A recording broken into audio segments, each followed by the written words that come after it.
আসসালামু আলাইকুম এভরিওয়ান। অন্ধমের ভালোবাসা গল্পের দ্বিতীয় পার্ট। তো চলো বেশি কথা না কইয়া গল্প শুরু করা যাক। জানেন আপু, ও আমার এই অন্ধ হওয়ার সুযোগটা নিয়েছে। আমাকে বলে গেছে তুই তো আর দেখতে পারিস না, আমার আবার কি করবি। সত্যি তো তাই আপু, আমি ওর কি করব। আচ্ছা আপু, দেশে কি আর কোনো মেয়ে ছিল না? আমার সাথে কেন এটা করলো? আমি কি বড় কোনো অপরাধ করে ফেলেছি? অন্ধ হওয়াটা কি আমার দোষের কিছু? ওরা আমাকে বাঁচতে দিবে না, আমাকে বাঁচতে দিবে না আপু। রিয়া কান্না করতে করতে পুরো বেডটা ভিজে ফেলছে মনে হচ্ছে এই কথাগুলো বলে। আমি আর দাঁড়িয়ে থাকতে পারলাম না। রিয়ার কথা শুনে পাশের চেয়ারে বসে কান্না করতে লাগলাম। চোখ দিয়ে আপনা আপনি পানি পড়ছে। কি করলাম আমি এটা? নিজের ইচ্ছা মেটাতে একটা মেয়েকে আমি মেরে ফেললাম। সব স্বপ্ন শেষ করে দিলাম আমি ওর। আমার এই পৃথিবীতে বেঁচে থাকার কোনো মানে হচ্ছে না। সত্যি তো, আমি একটা অন্ধমের সব স্বপ্ন ভেঙে ফেললাম। পৃথিবীর সবচেয়ে নিকৃষ্ট মানুষ হচ্ছে আমি। আপু নিজের চোখের পানি মুছে রিয়াকে বলল, কান্না করিও না, সব ঠিক হয়ে যাবে। আমি তোমার ধর্ষণকারীকে খুঁজে বের করব। রিয়া আপুকে বলল, আপনার খুঁজে বের করতে হবে না আপু, আপনি বলছেন এটাই অনেক বেশি। আমি জানি ভাইয়া সব খুঁজে বের করবে। আর বাবা আজকে আসছে, জানি না কি হয়। উনি এখানকার কাউকে ছাড়বে না, এটা আমি জানি। এখনই সেনাবাহিনীর মেজর আর এখন আর খুব রাগ। বাবাকে কিভাবে যে কন্ট্রোল করব সেটাই চিন্তা করছি আপু। এর মাঝে আপুর ফোন এলো। আপু ফোনটা হাতে নিয়ে বলল, রিয়া আমি একটু কথা বলে আসি কেমন? তুমি আমার ছোট ভাইয়ের সাথে কথা বলো। দীপু রিয়ার পাশে বস। আপু কিছু দেখার আগেই চোখের পানি মুছে ফেললাম। আপু বের হতেই আমি রিয়ার পাশে বসলাম। কণ্ঠটা একটু চিকন করেই বললাম, রিয়া আমাকে চিনতে পেরেছো? আগের কণ্ঠে কথা বললে রিয়া আমাকে চিনে ফেলবে। আমি খুব ভালো করেই জানি এইসব প্রতিবন্ধী মেয়েদের আলাদা একটা শক্তি থাকে যেটা আমাদের ভিতরে নেই। তবে আমি খুব বড় অপরাধ করে ফেলেছি ওর সাথে, এগুলোর প্রতিদান আমাকে দিতে হবে। তবে ওর দিকে তাকালেই কেমন জানি একটা মায়া টানে আমাকে। পাগল পাগল লাগে চারিদিক, সহ্য করতে পারি না নিজের ভিতরে ভালোবাসা আটকে রাখতে। মনে হয় যেন সব উদার করে শুধু ওকেই ভালোবাসি। রিয়া আমার দিকে ফিরে বলল, আপনি আপুর ছোট ভাই তাই না? ইস কি সুন্দর চেহারা, সত্যি ওর তুলনা হয় না। আর ওর সাথে আমি এটা কিভাবে করলাম? খুব বড় অন্যায় করে ফেলেছি আমি ওর সাথে। রিয়াকে কাছে থেকে দেখে মনে হচ্ছে যেন আমি ওর প্রেমে বারবার পড়ে যাচ্ছি। রিয়া নাকি অন্ধ, ওর চোখ দেখলে কেউ বলবে না ও যে অন্ধ। আমি একটা হাসি দিয়ে বললাম, তুমি খুব সুন্দর জানো রিয়া। রিয়া হয়তো আমার থেকে এই কথাটা আশা করেনি। কেমন যেন একটু আনমন হয়ে বলল, আমাকে খুশি করার জন্য বললেন বুঝি ভাইয়া? আমি মনে মনে বললাম, আরে বাবা এই মেয়ে তো দেখি সবকিছুই বুঝতে পারে। তাও আমি একটু জোর দিয়েই বললাম, সত্যি রিয়া তুমি খুব সুন্দর। দূর থেকে কেউ দেখলে তোমাকে অন্ধ বলবে না, যে কেউ দেখলেই তোমার প্রেমে পড়ে যাবে। আমার তো তোমাকে প্রথম দেখাতেই কেমন জানি ভিতরে একটু প্রেম প্রেম ভাব হয়ে গেছে। সত্যি এখন আমার রিয়ার উপর একটা আলাদা মায়া জমে গেছে। আর রিয়াকে খুশি করার জন্য এই কথা বললাম। রিয়া উঠে বসে বলল, ভাইয়া তো দেখি খুব ভালোই মজা করতে পারেন। আমি বললাম, তোমার মনে হয় কি আমি মজা করছি? রিয়া আবার মুচকে এসে বলল, আপনি খুব মজার মানুষ, আপনার সাথে কথা বলে খুব ভালো লাগলো, মনটা একটু হালকা হয়েছে। তবে আফসোস আপনাকে দেখতে পারছি না। আমি হাসি দিয়ে বললাম, মনে মনে আমাকে অনুভব করতে তো পারছো? রিয়া বলল, তাই করার চেষ্টা করছি। আচ্ছা ভাইয়া আপনার নামটা কি? আমি মজা করে বললাম, ভাইয়া বলিও না, কলিজায় আঘাত লাগে। রিয়া এবার হাসি দিয়ে বলল, জান ভাইয়া আপনিও না। আমি বললাম, যাক তোমাকে তো খুশি করতে পারলাম।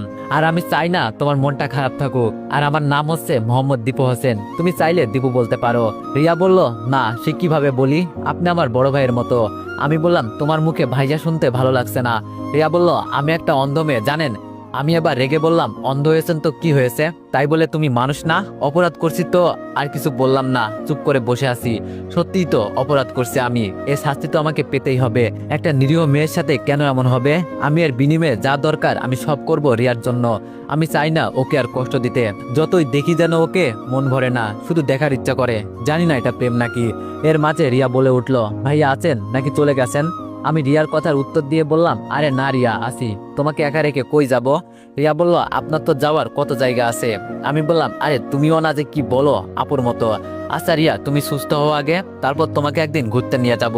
রিয়া বলল, ঘুরতে গেলে কি হবে ভাইয়া? বাইরে কিছুই তো দেখতে পারবো না। আমি রিয়ার দিকে অপলক দৃষ্টিতে তাকিয়ে আছি। ও কি বলছে মাথায় ঢুকছে না। বারবার জানো আমি ওর প্রেমে পড়ে যাচ্ছি। তবে আমি যে ওর কাছে অপরাধী। যদি রিয়া কখনো এই কথা জানতে পারে, কখনো হয়তো আমার সাথে কথা বলবে না। মাফ করবে তো দূরের কথা, দূর থেকে দেখেই আমাকে ঘৃণা করবে।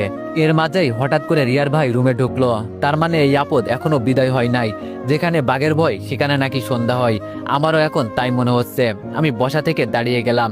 রিয়া আবার আমাকে খুঁজতে খুঁজতে বলল, কি ব্যাপার ভাইয়া, আপনি একটু পরপর কোথায় চলে যান, কথা বলেন না কেন? আমি চুপ করে দাঁড়িয়ে আছি।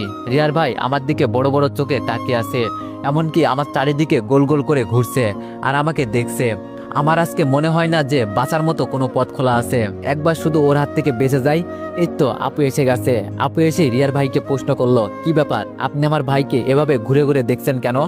আমি গিয়ে আপুর পিছনে দাঁড়ালাম। রিয়ার ভাই একটু চমকে উঠে বলল, এমনি দেখছি আর কি তোমার ভাইকে। আপু বলল, একটা কথা শুনেন, আমার ভাইয়াকে খারাপ মনে করবেন না। ও আমাদের কথা ছাড়া ঘর থেকে এক পাও নাড়ায় না।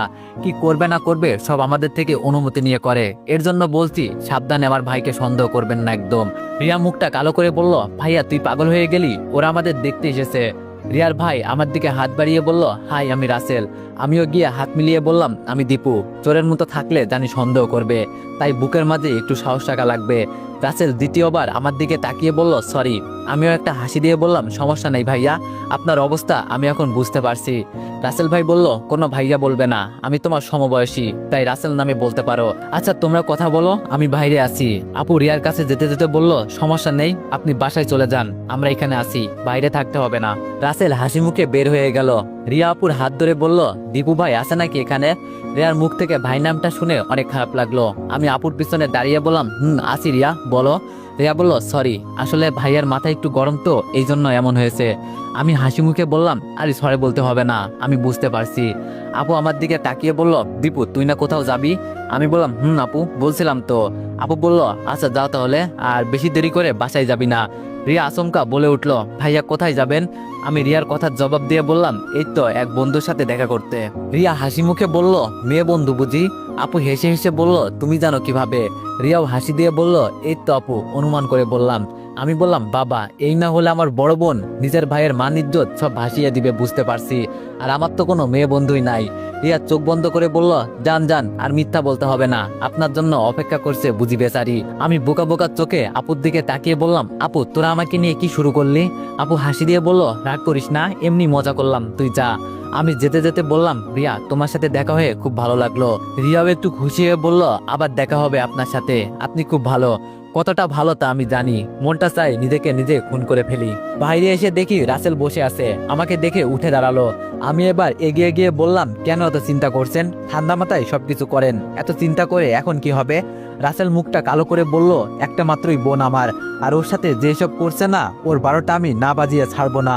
আর ওই সময়ের জন্য সরি।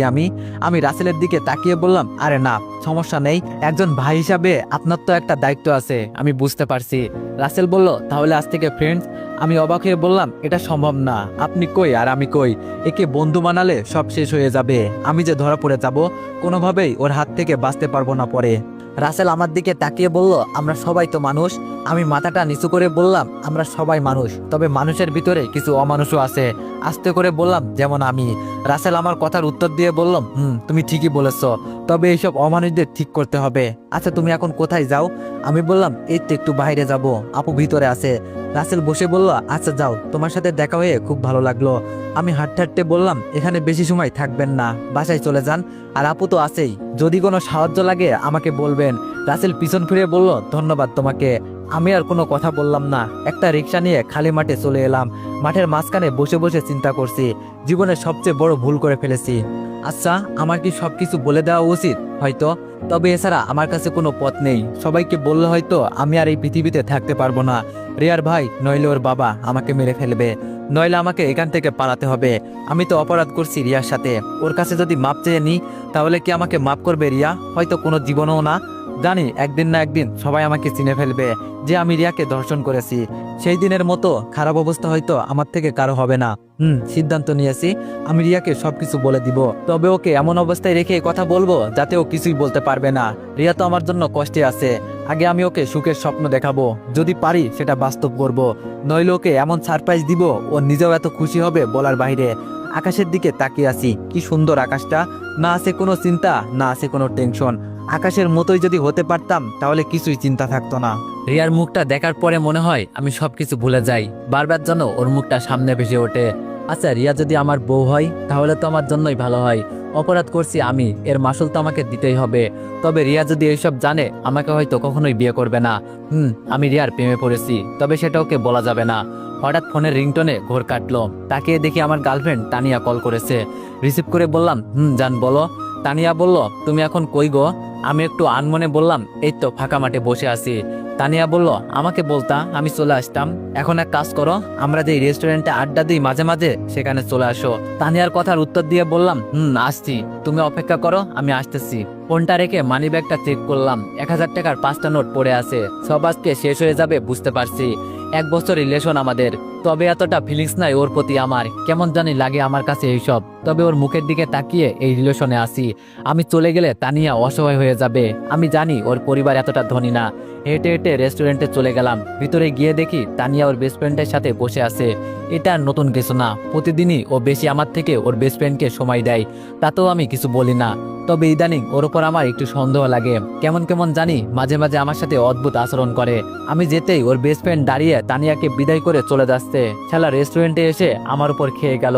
তানিয়া তো এক ফকির, কিছু খাওয়াতে পারে না। এক তো আমার উপর খায়, আবার ওর বেস্ট ফ্রেন্ডকেও। মনটা চাই মাঝে মাঝে। আমি গিয়ে তানিয়ার পাশে বসতেই ও একটা হাত দিয়ে আমাকে জড়িয়ে ধরলো। আমি একটা হাসি দিয়ে বললাম, কি অবস্থা তানিয়া তোমার, ভালো আছো? তানিয়া একটু ভঙ্গি সুরে নাটক করে বলল, বাবু আমি তোমাকে ছাড়া কিভাবে ভালো থাকি বলো? তুমি আমাকে তো আজকে একবারও কল দিলে না, এজন্য আমি তোমার উপর রাগ করছি। মেয়েদের এসব অঙ্গি ভঙ্গি দেখলে শরীরটা জ্বলে যায়। এসব নাটক না করলে আমার মনে হয় ওরা থাকতে পারবে না। তাও একটু হাসি নিয়ে বললাম, বাবু আজকাল একটু বেশি বিজি থাকি। হঠাৎ তানিয়ার ঠোঁটের উপর নজর পড়ল। কেমন জানি লিপস্টিক এলোমেলো হয়ে ঠোঁটে লেগে আছে।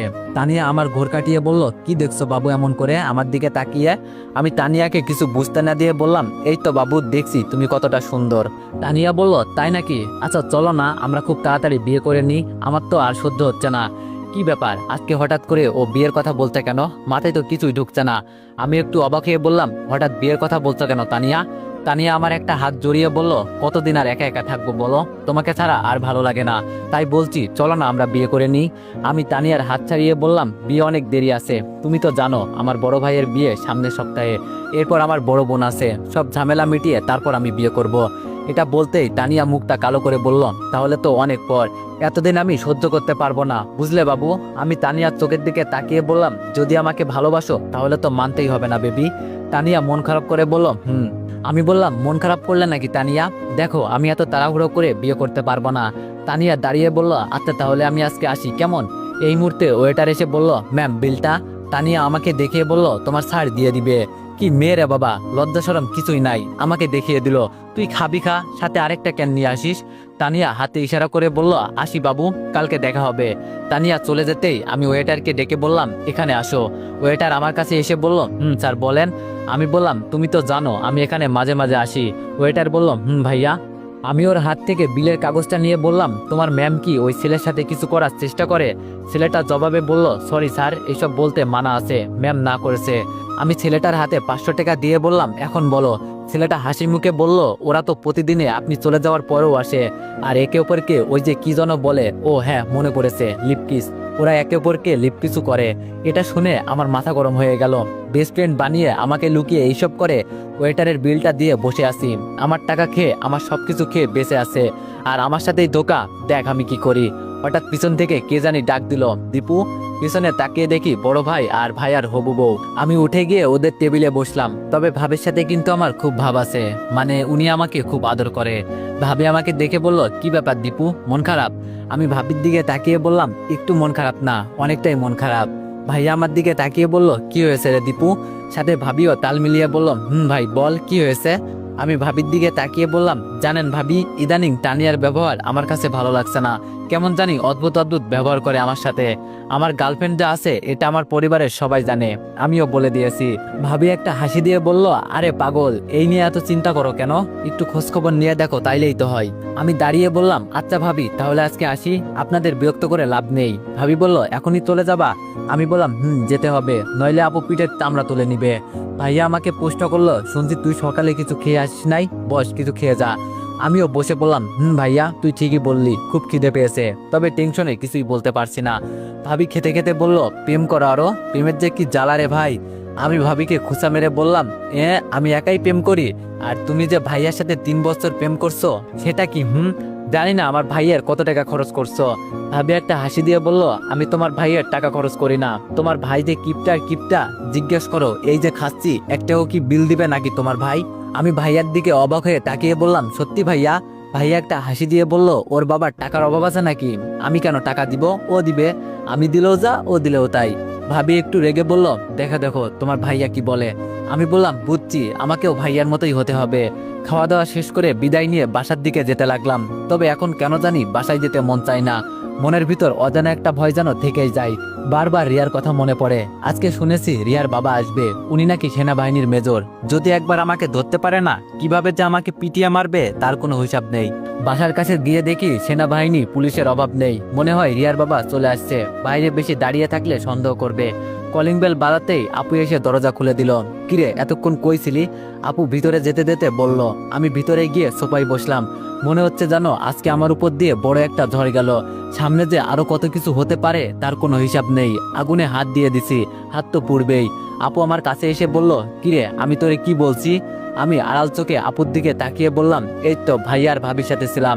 আপু আমার পাশে বসে আমার দিকে তাকিয়ে বলল, তুই ভাইয়ার ভাবিকে কোথায় পেলি? আমি বললাম, কোথায় আবার, ওরা তো রেস্টুরেন্টে ছিল। আপু বলল, বুঝি না, সারাদিন ঘুরে ওরা কি করে? আমি বললাম, নতুন নতুন প্রেম তো, একটু মজা করতে দে। আপু আমার দিকে আবার রাগি চোখে তাকিয়ে বলল, ওদের নতুন প্রেম না। আমি চোখ বন্ধ করে বললাম, সে যাই হোক আপু, আমি এখন একটু ঘুমাবো, এমনিতেই রাতে ঘুমাতে পারি নাই। আপু বলল, কিছু খেয়েছিস? আমি বললাম, আপু। আচ্ছা, রিয়াকে নিয়ে চলে আসছে বাসায়? আপু সোফা থেকে উঠে বলল, নিয়ে আসছে, আমিও তো ওদের সাথেই আসছি। আমি রুমে যেতে যেতে বললাম, আম্মা আব্বু কই? ওদের তো দেখতে পাচ্ছি না। আপু কোনো কথা বললো না, চুপ করে কি জানি চিন্তা করছে। আমি দাঁড়িয়ে আবার আপুর কাছে গেলাম। আপুর হাত ধরতেই বলল, কে কে? আমি অবাক হয়ে আপুর দিকে তাকিয়ে বললাম, একটু আগেই তো কি সুন্দর করে কথা বলছিলি, আর এখনই চিন্তায় মগ্ন? বাবা খুব ভালো, মনে হচ্ছে জানো এটাই প্রেমে পড়ার লক্ষণ। আপু আমার দিকে তেড়ে এসে বলল, তোরে তো?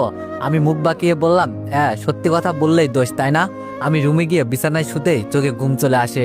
রাতে এমনিতেই ঘুমাতে পারি নাই। ঘুম থেকে যখন উঠলাম তখন তাকিয়ে দেখি প্রায় অনেকটাই রাত হয়ে গেছে। মনে মনে চিন্তা করছি, রিয়ার সাথে আমি যেই কাজ করছি এর একটু প্রমাণ যদি ওর ভাই বা ওর বাবা পাই, আমাকে আর এই পৃথিবীতে মনে হয় রাখবে না। রাতে সেই কাপড়গুলো পরে রিয়ার কাছে গিয়েছিলাম, সেইগুলোতে আগুন ধরিয়ে দিলাম। বাইরে ফেললে যে কেউ দেখে ফেলতে পারে। একটু পর আম্মু আর আপু আমার রুমে আসলো। এসে বড় বড় চোখ করে আমার দিকে তাকিয়ে আছে। আমি কিছু না জানার ভান করে বললাম, কি হয়েছে আম্মু, তোমরা হঠাৎ আমার রুমে? আপু রেগে বলল, কি হয়েছে মানে? তুই কাপড়ে আগুন দিয়ে জ্বালিয়ে দিলি কেন? আমি বললাম, ইস আপু বলিস না, যেই মশা, তাই মশার হাত থেকে বাঁচার জন্য এইসব করতে হয়েছে। আম্মু আমার কাছে এসে আমার মাথায় হাত দিয়ে বলল, পাগল টাগল হয়ে গেলি নাকি? হঠাৎ এইসব কি আজে বাজে কাজ করা শুরু করলি? আমি বললাম, আমার মাথা গরম করিও না, তোমাদের এত কথা আমি শুনতে পারবো না। আপু আমার দিকে চোখ রাঙিয়ে চলে গেল। পিছন পিছন আম্মু চলে গেল। যাক বাবা, বাঁচা গেল। আজ 2 দিন হলো ঘর থেকে এত বাইর হই না। যা একটু বের হয়েছি অল্প অল্প, যাতে কেউ সন্দেহ করতে না পারে। আজকে রিয়াদের বাসায় যাব, ওকে একটু দেখে আসি, না হলে ও আবার আমাকে বলবে আপনি খুব স্বার্থপর, আমাকে একদিনও দেখতে আসেননি। আর ওরাও যাতে আমাকে সন্দেহ না করতে পারে, এজন্য এই কাজ।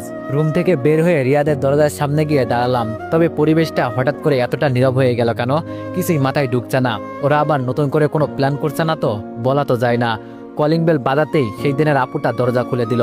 ভদ্রতার খাতিরে জিজ্ঞেস করলাম, ভালো আছেন আপু? মেয়েটি বলল, এই তো ভালো আছি, তুমি মিতুর ভাই না?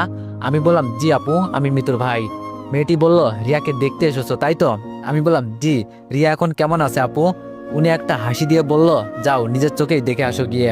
আমি মাথাটা নিচু করে বললাম, আপু আপনাকে তো, আমাকে আর কিছু বলতে না দিয়ে বলল, আমাকে চিনতে পারছো না তাই তো? আমি বললাম, আপু।